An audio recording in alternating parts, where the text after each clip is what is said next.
Hello everyone and welcome back to my channel, that is A to Z Crazy. Today we are going to start exercise 13E of chapter compound interest. Here the book which we are preferring over here is Together With.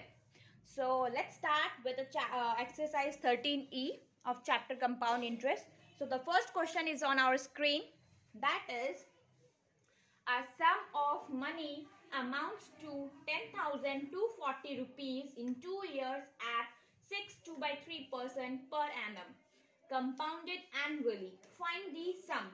So here the things which has been given in that question is, first thing it is given, that is 10,240. So the 10,240 is the amount which has been given. 40, here I am writing rupees, and the time which has been given is 2 years, and the rate of interest is 6.2/3, which can be written as 20/3%. Now the question is asking about sum. सम का मतलब होता है principal. Principal and sum both are same. तो हमसे question में बोला गया है हमें प्रिंसिपल बताना है जिसका अमाउंट 10,240 रुपीज है, और जो ये प्रिंसिपल था ये 2 इयर्स के लिए लिया गया था, और किस रेट ऑफ इंटरेस्ट पे लिया गया था, दैट इज 20/3% के ऊपर. अब हमसे प्रिंसिपल पूछा जा रहा है, so we can easily find out the principal और compounded annually. So compound interest का फॉर्मूला हमें सबको पता है अमाउंट के बिहाफ पे.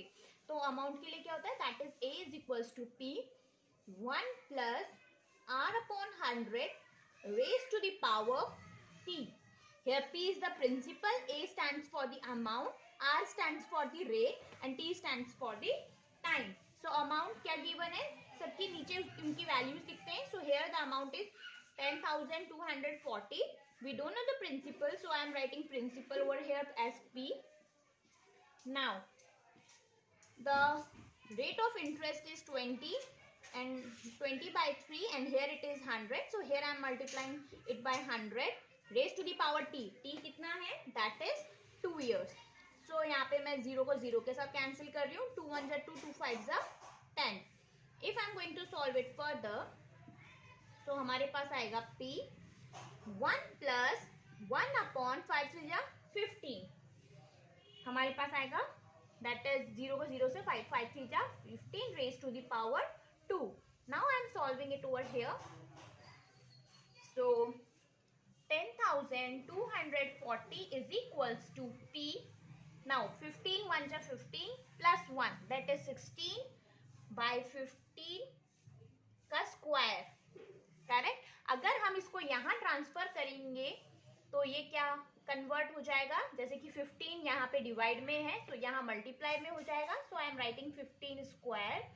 अगर ये मल्टीप्लाई में तो यहाँ पे आके डिवाइड में हो जाएगा. इवन आप ऐसे भी समझ सकते हैं कि अगर ये नंबर डिनोमिनेटर में है तो ये न्यूमरेटर में आएगा, अगर ये न्यूमरेटर में है तो ये डिनोमिनेटर में आएगा. Is equals to p. If you are going to cancel these, then you will get 9,000 rupees as the principal, or we can call it as sum. So this is our final answer. Now let's move with the question number 2. So the question number 2 is on our screen.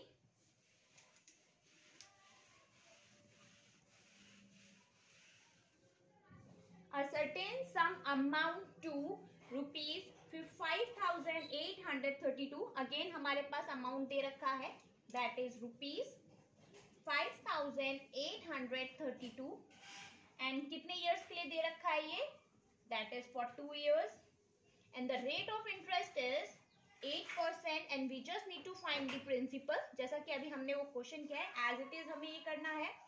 So here the formula is a is equals to p 1 plus r upon 100 raised to the power t. The amount is 5,832. Here the principal we don't know, so the rate of interest is 8/100. The value of t is 2 years. right? Now we are going to cancel these. So 4 2 ja 8, 4 2 ja 8, 4 5 ja 20. So now we can write it as P 25 1 25, 25 26, 27. So here I am getting 27 upon 25 square. Now what we can do is, now we are going to transfer. Let me write this number first as it is 27 upon 25 square. जैसा कि मैंने आपको बोला है कि अगर ये denominator में है तो अगर आप इसको ट्रांसफर करोगे so it is going to be converted into numerator. ये न्यूमरेटर में आ जाएगा. सो 25 स्क्वायर, 25 स्क्वायर का मतलब होता है 2 times. You can also write it as 25 into 25. और अभी न्यूमरेटर में क्या लिखा है, that is 27 into 27 is equals to P. If you are going to solve, then we will get 5,000 rupees as the principal. So here I am getting the principal value as rupees 5,000. Now this is all about question number 2. Now the question number 3 is on our screen.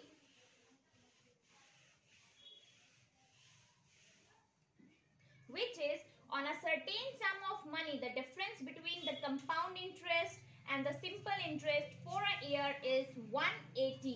तो अब की बार हमें जो question में बोला गया है कि अभी हमें simple interest and compound interest का जो डिफरेंस दे रखा है, it is equals to rupees 180. It is given in the question. Now we just need to find the sum. Sum means principal. So here we need to find the principal, and the rate of interest is 10%. So here the rate of interest is 10%. Now and the time is for 1 year. Okay, so question number 3 में एक हमें दो cases से निकालना है. एक है simple interest and secondly हमें बोला गया है हाफ ईयरली. हमें दूसरे केस में क्या करना है, एक बार हाफ ईयरली से भी कैलकुलेट करना है for half yearly. So 2 cases हमें यहाँ पे solve करने हैं. Now let me explain you the question first. आपसे बोला गया है किसी भी certain principle पर आपका compound interest और simple interest का जो difference दे रखा है वो दे रखा है 180 रुपीज. और आपसे बोला गया आपको वो सर्टेन अमाउंट जो प्रिंसिपल है उसकी वैल्यू निकालनी है अगर किसी ने उनसे rate of 10% rate of interest पे और t is equals to 1 year पे अगर उस अमाउंट को लिया गया है तो. Now let us move further. तो हम कैसे कैलकुलेट करेंगे इसको देखते हैं. चलिए, तो हम सबसे पहले सिंपल इंटरेस्ट कैलकुलेट करते हैं. Okay, now so here the simple interest is equals to the formula is PRT upon 100. हमें कैसे पता चलेगा कि हमें सिंपल इंटरेस्ट कैलकुलेट करना है, क्योंकि हमारे पास इन दोनों का डिफरेंस दे रखा है. तो एक बार हम कंपाउंड इंटरेस्ट भी कैलकुलेट करेंगे, सिंपल इंटरेस्ट भी कैलकुलेट करेंगे और फिर इन दोनों का डिफरेंस निकालेंगे. Now the value of P we don't know, right. R की वैल्यू कितनी है, that is from here we can say 10 and time is 1 year upon 100. So from here I can say that 0.1 P. So the simple interest is 0.1 P. Now अब हमने बोला है कि हमें half yearly के लिए कैलकुलेट करना है. So we all are aware half yearly में क्या होता है, आपका जो रेट होता है वो रेट क्या हो जाता है आपके लिए, हाफ हो जाता है, राइट. वो रेट हाफ हो जाता है. सो रेट पहले कितना था 10. सो 10/2 हाफ होगा तो विच इज इक्वल्स टू 5%. और जो आपका टाइम होता है वो डबल हो जाता है. डबल मीन्स वो ट्वाइस हो जाता है टी के. तो पहले टाइम कितना था 1. सो 2 into 1 is equals to 2 year. Now we just need to calculate compound interest. So compound interest के सबसे पहले अमाउंट कैलकुलेट करेंगे, that is P plus 1 plus R upon 100 raised to the power T. So over here the amount, we don't know the amount, we don't know the P. So here I am writing it as it is. The value of R over here is 5 upon 100 and the value of the T is 2. So here I can write 20. Now P, 21 to 20, 21. So 21 upon 20 square. Okay. Or if I am going to solve these, then I will get 0.1025 P. Okay. is the amount. Now I just need to calculate the compound interest from this. So the compound interest is going to be equals to a minus p. compound interest का formula होता है a minus p. तो amount कितना है 0.1025 p minus p. आपको अगर minus करना है p को कॉमन ले लीजिए. So 0.1 sorry it is 1.10. it is 1.10. Okay. So यहां से हमने p को कॉमन ले लिया और यहां हम माइनस कर रहे हैं 1.1025 माइनस 1. कॉमन लेने का मतलब होता है कि उस पर्टिकुलर नंबर को छुपा दीजिए. अगर आपने p को ले लिया है कॉमन तो क्या बचेगा 1.1025. यहां से p को छुपा देंगे तो आपको क्या दिखेगा 1. कोई भी जीरो मत लिखना, यहाँ पे 1 बचता है. सो अगर आप इनको माइनस करेंगे then we will get 0.1025 p. This is compound interest. अब हमसे क्वेश्चन में क्या बोला गया, इन दोनों का डिफरेंस, इन दोनों का सिंपल इंटरेस्ट और कंपाउंड इंटरेस्ट का डिफरेंस कितना है 180 रुपीज. चलिए उसके बाद हम आगे करते हैं. सो मैं बस वैल्यू को सब्स्टिट्यूट कर रही हूँ यहाँ पे. सो द कंपाउंड इंटरेस्ट कितना था हमारा 0.1025 p and the simple interest कितना था that is 0.1 p is equals to ₹180. Correct. Now हमने वैल्यू को सब्स्टिट्यूट किया है after calculating simple interest and compound interest. Shall we take principal as common. अगर हम प्रिंसिपल लेंगे कॉमन तो हमें क्या मिलेगा, प्रिंसिपल कॉमन लेने का मतलब उसको हाइड कर लीजिए. यहां से भी प्रिंसिपल कॉमन लेना है, इसको हाइड कर लीजिए. क्या दिख रहा है आपको -0.1. तो -0.1 and is equals to ₹180. So principal is equals to ₹180 divided by 0.1025 minus 0.1. If you are going to calculate, then we will get 72,000 as the principal. So this is our final answer because the question was asking all about the principal. So here we have calculated. Simple है, आपके पास question में दे रखा था इन दोनों का difference, मतलब हमें एक बार कंपाउंड इंटरेस्ट भी कैलकुलेट करना था और सिंपल इंटरेस्ट भी, and then we have to only substitute the values into that formula. Now let's move with the next question, the question number 4 which is on our screen. So the question number 4 is a certain sum of money lent at compound interest becomes 7,396 in 2 years and 7,950.70 in 3 years. Find the rate of interest. So हमें question में बोला गया है कि पहले जो principal क्या दे रखा है आपको, उन्होंने बोला है कि क्वेश्चन है कि पहले अगर प्रिंसिपल 7,396 रुपीज हुआ करता था तो जब रिटर्न किया गया तो अमाउंट कितना बन गया, इसका अमाउंट बना दैट इज 7,950.70. और कितने इयर्स में बना ये बना आपका 2 इयर्स के अंदर. ये 2 years and 3 years, 2 years and 3 years लिखा हुआ है आपके लिए. इन्होंने बोला कि 2 इयर्स में तो इतना बना, ओके 2 इयर्स के अंदर आपका इंटरेस्ट इतना बना और आफ्टर 3 इयर्स आपका इंटरेस्ट इतना बना. सो 2 इयर्स के अंदर तो इतना बना और फिर 3 इयर्स के अंदर आपका इंटरेस्ट इतना बना. व्हाट डज इट मीन, चलिए इसको समझते हैं. और आपसे पूछा है रेट ऑफ इंटरेस्ट, तो एक सिंपल सी बात है, आपको जैसा कंपाउंड इंटरेस्ट में पता होगा कि कंपाउंड इंटरेस्ट में जो प्रीवियस अमाउंट होता है वही दूसरे के लिए प्रिंसिपल का काम करता है. ओके, आई होप मेरे वर्ड्स आपको इतने क्लियरली नहीं समझ में आएंगे. मैं आपको प्रैक्टिकली करके बताती हूँ. जैसे जो भी अमाउंट होगा, हम यहाँ पे सिर्फ सेकेंड ईयर की बात करें तो अमाउंट फॉर सेकेंड ईयर के लिए जो भी अमाउंट होगा, सेकेंड ईयर के लिए अमाउंट है क्या, सेकेंड ईयर के लिए अमाउंट है that is ₹7,396 rupees. Correct.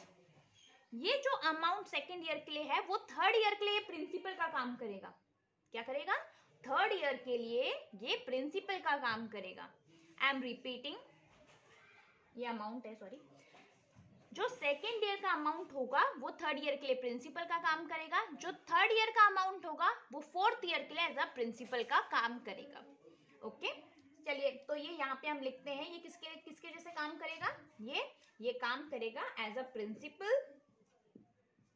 Principal for third year. Okay, ये थर्ड ईयर के लिए काम करेगा, राइट। अब जो थर्ड ईयर का जो अमाउंट होगा, थर्ड ईयर का अमाउंट था क्या, अमाउंट फॉर थर्ड ईयर का अमाउंट क्या था, थर्ड ईयर का अमाउंट हमारे पास ऑलरेडी क्वेश्चन में दे रखा है, दैट इज ₹7950.70।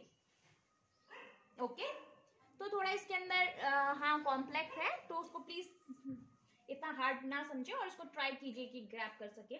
सो अब मुझे इंटरेस्ट निकालना है, थर्ड ईयर के लिए इंटरेस्ट निकालना है, करेक्ट, क्या निकालना है, थर्ड ईयर के लिए इंटरेस्ट। तो ये इंटरेस्ट सिंपल इंटरेस्ट हम निकालेंगे for third year, simple interest for third year. Formula क्या होता है सिंपल इंटरेस्ट में, amount minus principal. So what is the amount for the third year, the amount is 7950.70. what is the principal for the third year, the principal for the third year is 7396. if you are going to deduct all these, then we will get 544.70, right। अब हमको क्या निकालना है, हमें निकालना था rate of interest. So how we are going to calculate the rate of interest, so यहाँ हम कैलकुलेट करेंगे रेट ऑफ इंटरेस्ट को, I am calculating over here. So the formula is simple interest is equals to P into R T upon 100. what is the simple interest over here, that is 554.70. the principal, what is the principal, that is 7396 rate we don't know। Time क्या रहेगा आपके लिए, time रहेगा 1 year, time is, क्योंकि starting में तो 1 year हुआ था, तो 1 year upon 100। so after doing the calculation I am writing it directly, that is 7.5% per annum। so this is our final answer of question number 4, in which the question is asking all about the rate of interest। I hope it is clear to you। if you have any kind of the doubt, you can drop it in the chat box। even you can also write it as, इसी को अगर हमें लिखना है तो हम इसको mix whole number mix fractions में भी लिख सकते हैं, like this. Okay, so this is our rate of interest. Now let's move with the next question, that is question number 5th, but I think we are going to do question number 5th in the next video। till that time, bye bye, take